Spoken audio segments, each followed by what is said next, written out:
اللہ اکبر اللہ اکبر۔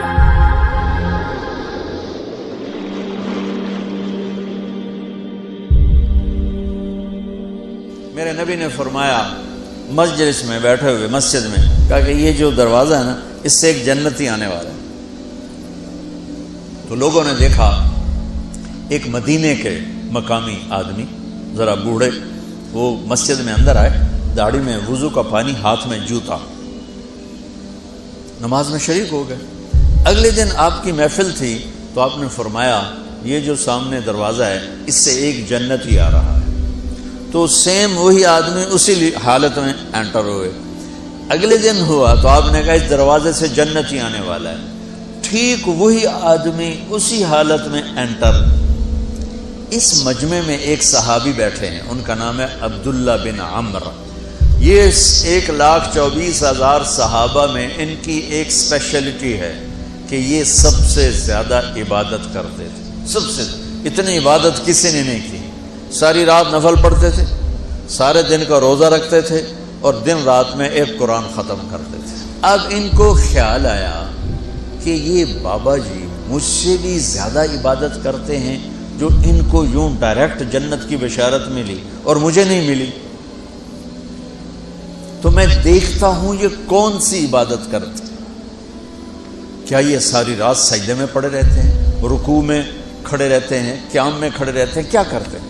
تو ان کے پاس پہنچ گئے، چاچا کوئی تھوڑا والد صاحب کی ناراضگی ہے، دور رہنا چاہتا ہوں، 2-3 دن ٹھہر جاؤں آپ کے پاس؟ ہاں ہاں ہاں بیٹا آ جاؤ آ جاؤ آ جاؤ۔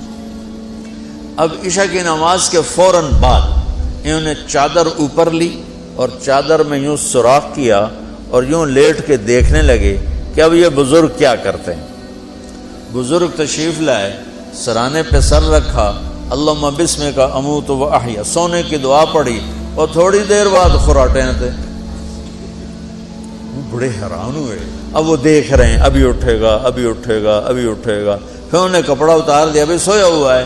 وہ فجر کی اذان پہ اٹھے اور ان کا دماغ چکر کھا گیا، بھئی اے کی بڑی تہجد دے 2 نفل بھی نہیں تو جنت دی بشارت 3 دن کٹھی۔ انہوں نے کہا کل دیکھوں گا، کل شاید کچھ اور کریں۔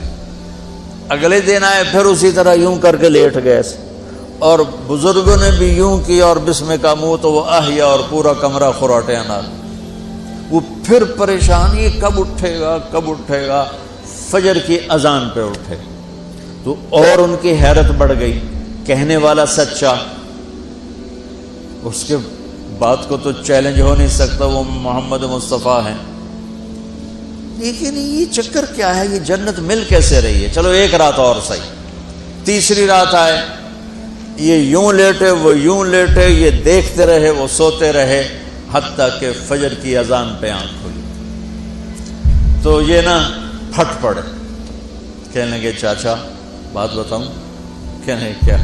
کہ میری کوئی جھگڑا نہیں تھا ابا سے، میں نے 3 دن مسلسل تیرے بارے میں سنا جنتی آ رہا، 3 دن تجھے اللہ کے نبی نے بشارت دی جنتی ہے جنتی ہے جنتی ہے، لیکن میں اس بات پہ حیران ہوں تو ساری رات سوتا رہتا۔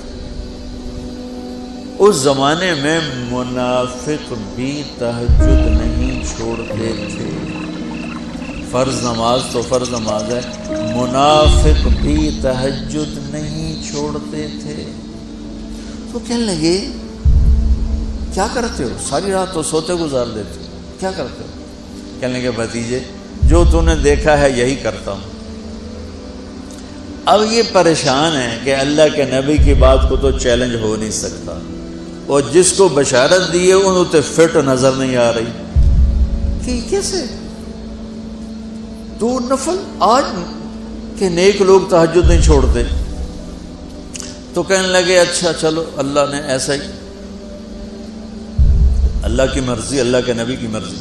یہ 4 قدم چلے تو آپ سننا، کہا بھتیجے ادھر آؤ، کہا بیٹا ادھر آؤ، آ گئے۔ کہنے لگے اب تمہیں اصلی بات بتاؤں، اب تمہیں اندر کی بات بتاؤں؟ انہوں نے کہا کیا ہے کیا ہے؟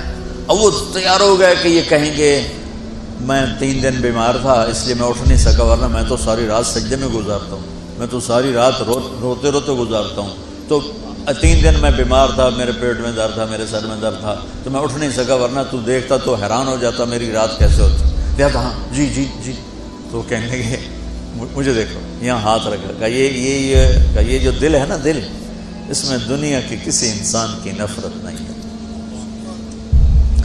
اور جب اللہ کسی کو کوئی رزق دیتا ہے تو مجھے کبھی حسد نہیں ہوا، مجھے خوشی ہوتی ہے۔